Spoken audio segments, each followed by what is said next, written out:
fundamentales en el nuevo proyecto de ley. Adelante.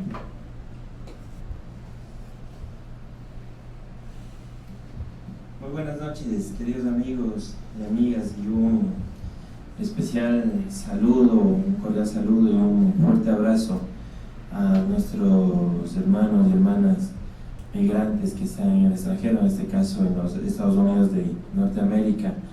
Reciban un fuerte abrazo de parte de la Defensoría del Pueblo. Y a asambleístas, Jimena, Dorita y todas las personas que están presentes, también un saludo. Gracias por esta invitación. Para nosotros es muy importante poder compartir algunas ideas del proyecto de ley de la Defensoría del Pueblo que fuera presentado el 10 de diciembre del año pasado, del año 2013, y que ha venido tramitándose, yo creo que con bastante agilidad y con mucho criterio por parte de la Comisión de Participación Social, ya pues de tener un primer debate. Esperamos que podamos contar con la Defensoría del Pueblo este año. Porque es importante tener una ley de la Defensoría del Pueblo. Siempre que se habla de la Defensoría del Pueblo tenemos un tema complejo, sin duda, porque la Defensoría del Pueblo tiene tantas atribuciones establecidas además en tantas leyes. Es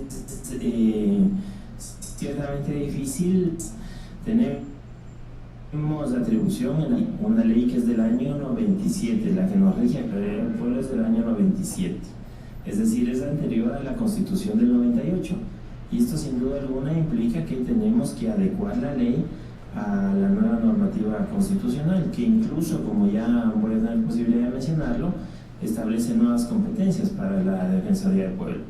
Pero además tenemos competencias en la Ley de Consumidores y Usuarios, tenemos competencias en la Ley de Transparencia y Acceso a Información Pública, tenemos competencias en la Ley de Discapacidad y Víctimas y en alguna otra que se me puede estar escapando. Entonces, hablar de la Defensoría del Pueblo sin duda es hablar de un tema complejo. No es fácil explicar todo el conjunto normativo que se pretende implementar en la ley, pero podemos mencionar lo básico, lo que ninguna institución nacional de derechos humanos en el mundo deja de tener. Esto es ser el órgano de protección y promoción de los derechos humanos. Esto se puede entender fácilmente, y en el caso de la Defensoría del Pueblo, no sé si exista en otro país, pero en el caso de la Defensoría del Pueblo, la propia la Constitución añade que realizará la defensa de los ecuatorianos y ecuatorianas que se encuentren en el exterior, tema que hasta ahora nos ha resultado bastante difícil hacerlo en la medida que hubiésemos querido por los pocos recursos con los que hemos contado, y también me voy a referir a eso, a algunos logros que hemos tenido en su momento, cuando seguramente hay que contestar algunas preguntas. Entonces, en el ámbito de protección y promoción de derechos humanos, la Constitución da unas atribuciones que tienen bastante sentido con la Defensoría del Pueblo. Creo que una de las más importantes y básicas es que somos las personas que podemos patrocinar los casos en las acciones constitucionales de los ciudadanos. Es decir, podemos poner la acción de protección, que antes era la acción de amparo constitucional, o podemos poner un habeas data o un habeas corpus o un acceso a información pública a favor de los ciudadanos, y esto podemos hacerlo de oficio o a petición de parte. Otra competencia fundamental de la Defensoría es hacer vigilancia de los temas de integridad personal, en especial sobre los casos de tortura que pudieran existir en el país. Y aquí hemos desarrollado también nuestras competencias convirtiéndonos en el Mecanismo Nacional de Prevención de la Tortura, que es una figura promovida por Naciones Unidas y que en el caso ecuatoriano, por aceptación de la Cancillería, ha recaído en el pueblo y que estamos trabajando activamente en eso. También la Defensoría del Pueblo tiene otra competencia importante cuando se le permite, de hecho es una obligación, hacer la vigilancia de debido proceso en los casos administrativos o judiciales. Pero esto, que es una competencia que nos ha permitido ver que los procesos marchen adecuadamente cuando una persona se siente afectada o vulnerada, también puede ser una limitación, conforme ya lo voy a señalar. Entonces ahí vemos algunas competencias básicas, y cuando se nos denuncia a nosotros una violación del derecho, podemos tomar la opción de interponer una de estas competencias que he mencionado, una garantía constitucional, o podemos tomar la opción de levantar una investigación, y al final de la investigación pues establecer si ha existido o no ha existido la violación de un derecho, y si es realizar recomendaciones respectivas a los órganos que tienen que remediar la situación del derecho. Este es el contexto general de la Defensoría del Pueblo en este momento. ¿Por qué es importante? Por varios motivos. No creo que alcance a mencionar todos, pero voy a dar algunas ideas en general. Primero, porque la Constitución señala que la Defensoría del Pueblo puede interponer medidas de cumplimiento obligatorio. ¿Qué son las medidas de cumplimiento? No está muy claro para la ciudadanía en general. ¿Qué significan? ¿Cuándo se pueden interponer? ¿Qué tiempo duran? ¿Pueden ser levantadas por una autoridad judicial o administrativa, o no tiene respuesta en la Constitución? Y por lo tanto necesitamos darle respuestas en la ley. La ley tiene que decir cómo proceden las medidas de cumplimiento obligatorio, a quienes obligan, y todos los demás requisitos de procedencia. Puede concretar medidas de cumplimiento obligatorio, especial aplicarlas en los grupos menos favorecidos o más excluidos, los grupos de atención prioritaria, los que están en situaciones de vulnerabilidad, pues vamos a tener fuerte. Otro de los temas que menciona la ley, que para mí también es importante, es el tema de: hay casos que generan una conmoción social, son tan graves que necesitan que tome partido más allá de hacer una vigilancia de debido proceso.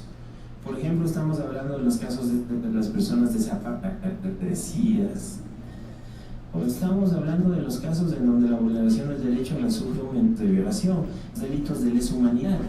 Todos estos casos creemos que amerita una intervención más potente de la Defensoría del Pueblo, y no solamente hacer vigilancia de debido proceso. Porque ciertamente en solamente vigilar puede estar la facilidad del vulnerador de los derechos pueda tener impunidad, y eso es algo no deseable para la sociedad en general, para la Defensoría del Pueblo, por supuesto. Sí, que ahí tenemos una segunda materia en la que sí queremos. Y una tercera materia, para nosotros muy importante, es el tema de los consumidores y usuarios. A la Defensoría del Pueblo llegan muchos casos que tienen que ver con los consumos, por ejemplo, de servicios públicos, cuando se cobra la factura del agua o se corta la luz. El 60% de los casos que recibimos tiene que ver con consumidores y usuarios. Sin embargo, nuestra competencia, que está establecida en la Ley de Consumidores y Usuarios, apenas alcanza una situación de intermediación.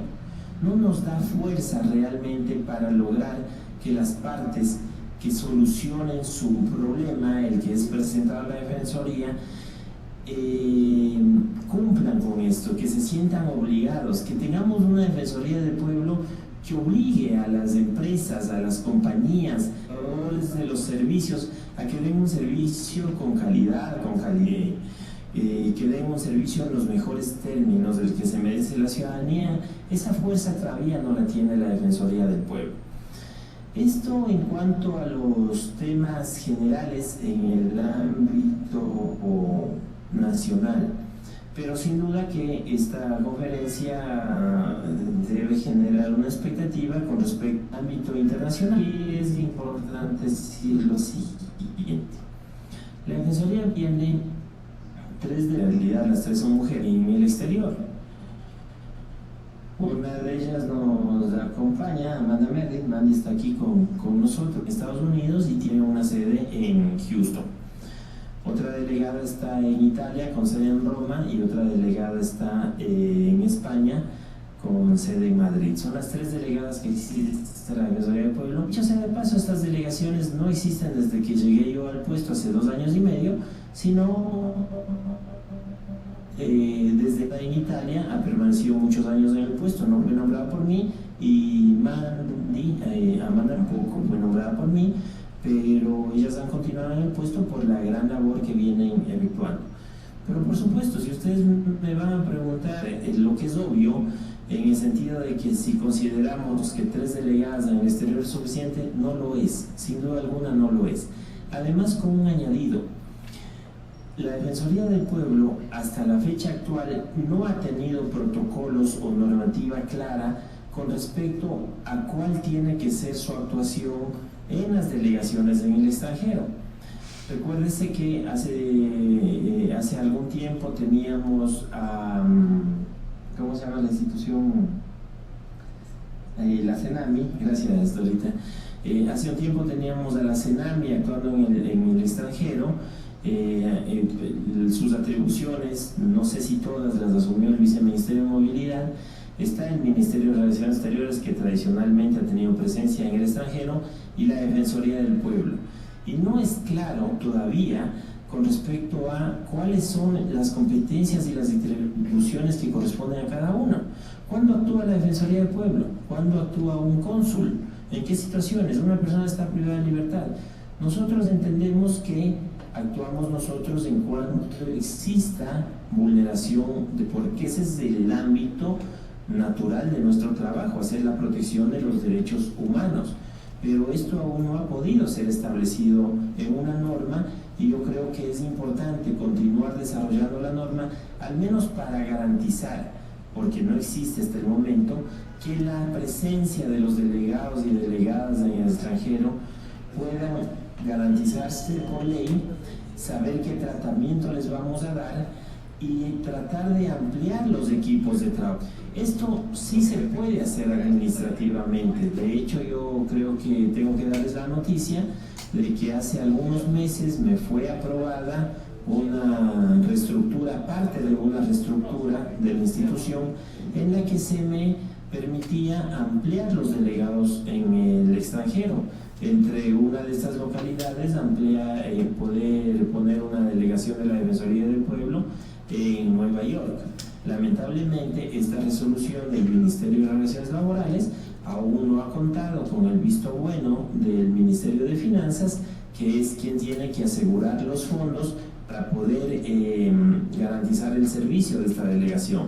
Porque a un delegado hay que pagarle el sueldo, tiene que tener mobiliario, tiene que tener computadora, y esto es importante garantizar para un mejor servicio. Lo que sí hemos logrado hacer, que no existía antes de mi presencia en la Defensoría del Pueblo, era tener un mejor relacionamiento con el Ministerio de Relaciones Exteriores. Mi persona con el actual ministro firmamos unas cartas de intención, y esto ha permitido que las Defensorías del Pueblo puedan actuar coordinadamente con el Ministerio de Relaciones Exteriores, e inclusive mantener un espacio físico dentro de las embajadas o del consulado según corresponda. Y esto me parece que es importante y es un avance. Pero ahora necesitamos hacer, y por supuesto esto implica garantizar los fondos suficientes, lo que necesitamos hacer ahora es ampliar nuestros delegados en el extranjero y lograr dotarles de un equipo de trabajo. Yo he manifestado a la Comisión de Participación de la Asamblea que está llevando adelante el trámite del proyecto de ley, he manifestado que me parece necesario hacer en este momento un análisis más exhaustivo con respecto a si las competencias de la CENAMI, que fueron transferidas al Viceministerio de Movilidad, fueron transferidas de manera completa, llenando todos los espacios, o hubo atribuciones que no pudieron ser transferidas, y posiblemente es un buen momento, si es que se trata del cumplimiento de derechos humanos, para que mediante el proyecto de ley que estamos tramitando se establezcan estas competencias en la ley para la Defensoría del Pueblo y poder tener un mejor acercamiento con nuestros hermanos y hermanas migrantes en el extranjero, que hasta ahora lo hemos hecho en la medida de las posibilidades. Amán creo que va a hacer uso de la palabra, ahora les va a poder explicar un poco más en detalle algunas de las funciones que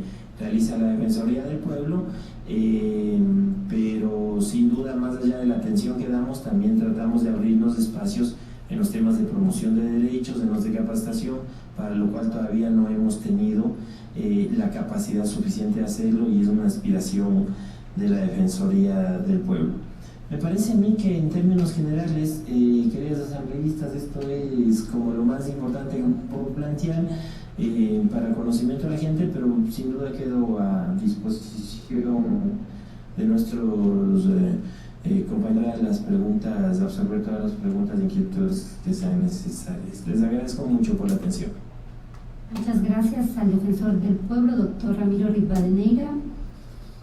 Solamente como un punto de información metodológico, al final de todas las participaciones hemos previsto un espacio, un foro abierto para que todas las personas que se encuentran en las ciudades puedan intervenir y hacer sus preguntas, sus aportes. Hemos establecido tomando 5 inquietudes por ciudad, de ser ese el caso, y una sola ronda de respuestas también, y si es necesario lo abriremos o lo extenderemos. Como segundo punto tenemos la intervención de la asambleísta Jimena Peña, representante de los y las ecuatorianas en la circunscripción de Estados Unidos y Canadá, quien se va a referir a algunos desafíos del proyecto de ley en materia de movilidad humana. La presentación. Muy buenas noches con todos y todas, queridos mandantes. Un cariñoso saludo a esta comunidad querida de Nueva York, a los compañeros de Chicago que por primera vez están participando de una socialización de un proyecto de ley. Bienvenidos, compañeros. De igual manera a los compañeros de Toronto, decirles que este espacio es construido para ustedes con mucho cariño, para que juntos vayamos construyendo estas leyes y ustedes, como hermanos migrantes, a pesar de la distancia, se sientan que son parte real de este proceso de construcción, sobre todo de una ley tan importante como es la ley de la Defensoría del Pueblo. Sé que para muchos de nosotros esto es algo desconocido, y por eso dentro de mi intervención pues vamos a hablar un poquito de la historia de la ley, y después pues iremos hablando un poco más de los desafíos que tenemos. Antes de continuar con mi intervención, quiero saludar de manera muy cordial a los compañeros de la mesa que me acompañan, agradecerles una vez más al compañero defensor del pueblo Ramiro Rivadeneira, a la compañera presidenta de la Comisión de Derechos de Participación Ciudadana, a nuestra compañera asambleísta Dora Aguirre, también migrante, y también, por supuesto, a la compañera delegada de la Defensoría del Pueblo para Estados Unidos y Canadá, la señora Amanda Meli. Muchísimas gracias, nuevamente reitero la bienvenida. De igual manera, saludar al compañero Jorge López, que se encuentra ahí acompañándonos. Gracias, Jorge, por el apoyo, nuestro compañero cónsul de Nueva York. De igual manera, al compañero Alexis Pasos y al compañero Juan Carlos Revelo en Chicago. Gracias por apoyarnos con el espacio, por facilitar este evento. Y por supuesto a nuestro asambleísta alterno, al padre Hernán Astudillo, que le vi un momentito ahí en Toronto, parece que se ausentó por unos minutos, pero de igual manera decirle que agradecemos su presencia. Bien, vamos a continuar con la presentación. Me ha tocado hablar un poco de los desafíos que tenemos en esta ley para nosotros los migrantes, y quería compartir con ustedes esta lámina que nos muestra cuál es el historial que ha tenido esta ley en nuestro país. El marco constitucional se da luego de una reforma a la Constitución que ocurre en el 96, que da precisamente a la finalidad de la Defensoría del Pueblo. Una vez que se aprueba la Constitución en el 96, la ley es creada en el 97, y es importante que sepan que en esta ley ya se hablaba incluso del rol de la Defensoría del Pueblo, en su rol de proteger los derechos de los hermanos migrantes que se encontraban en el exterior. Posteriormente, en el 2008, con la nueva Constitución, nuevamente que la Defensoría del Pueblo de la Constitución,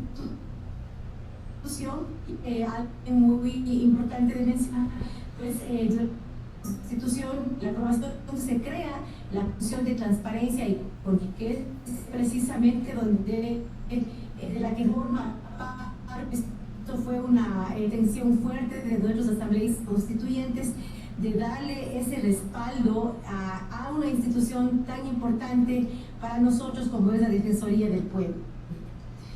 Pues en los años 2009 y 2012, pero en el cuadro han habido secundarias que se han dado ya dentro de la institución que obviamente han ido a fortalecer el rol de la institución.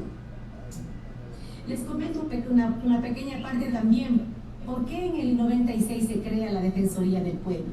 Y es precisamente, tiene origen debido a todas las dictaduras militares que tuvimos en las décadas de algunos gobiernos autoritarios, incluso que violaron los derechos humanos de la ciudadanía.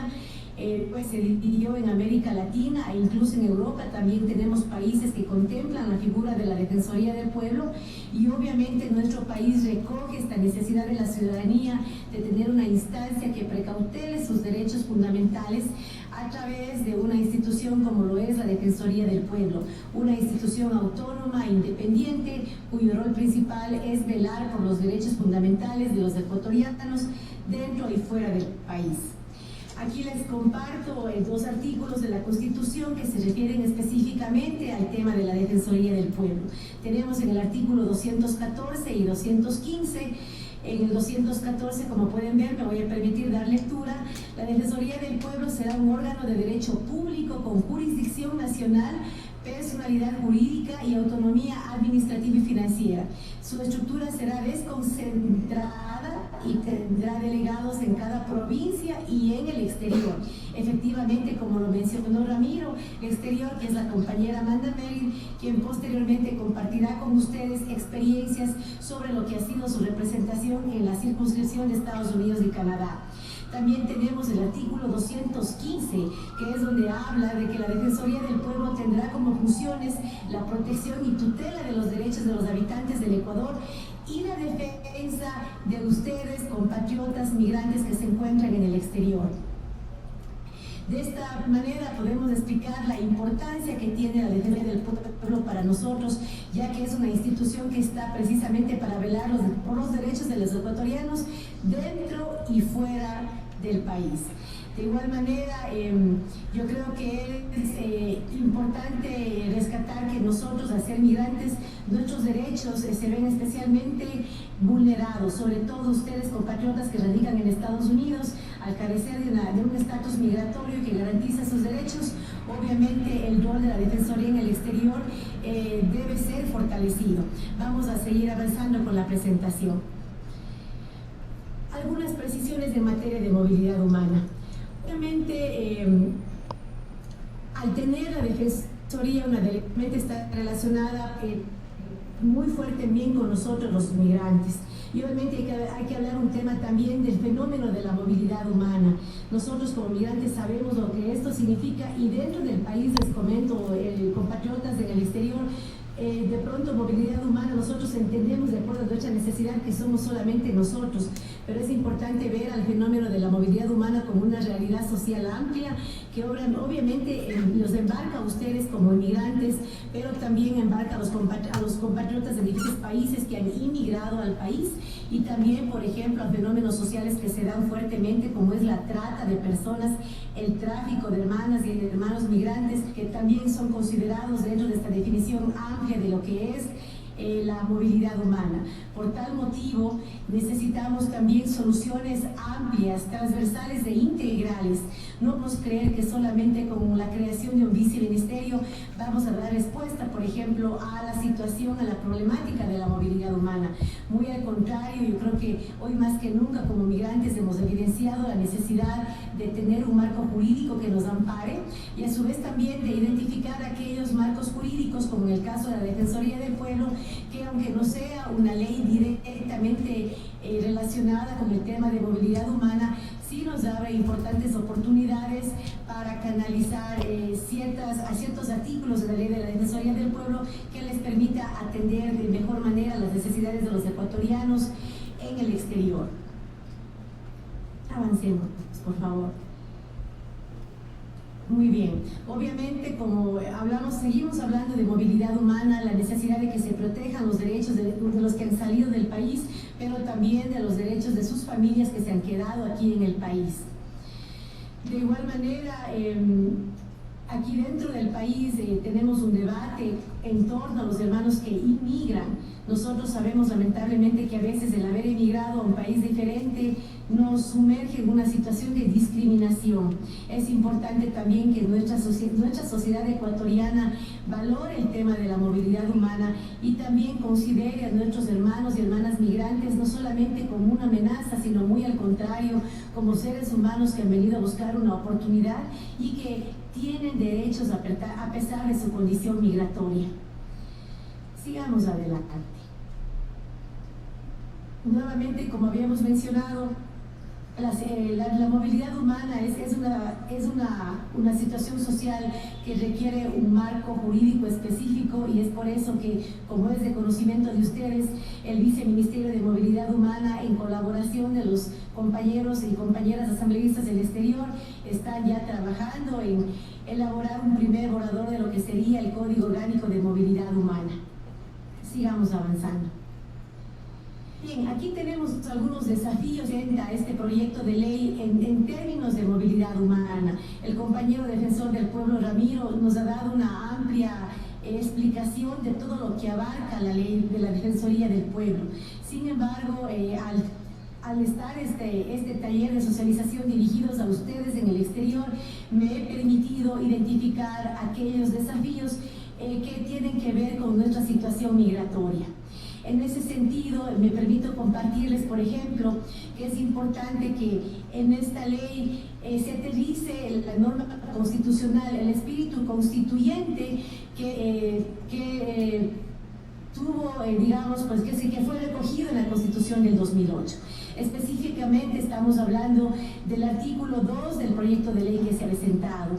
Yo creo que es importante que este artículo recoja ese espíritu constituyente y pues, como dice en el texto, se reconozca la atribución que tiene la Defensoría del Pueblo de defender de oficio a petición de parte las violaciones de derechos humanos que sufren los ecuatorianos residentes en el exterior.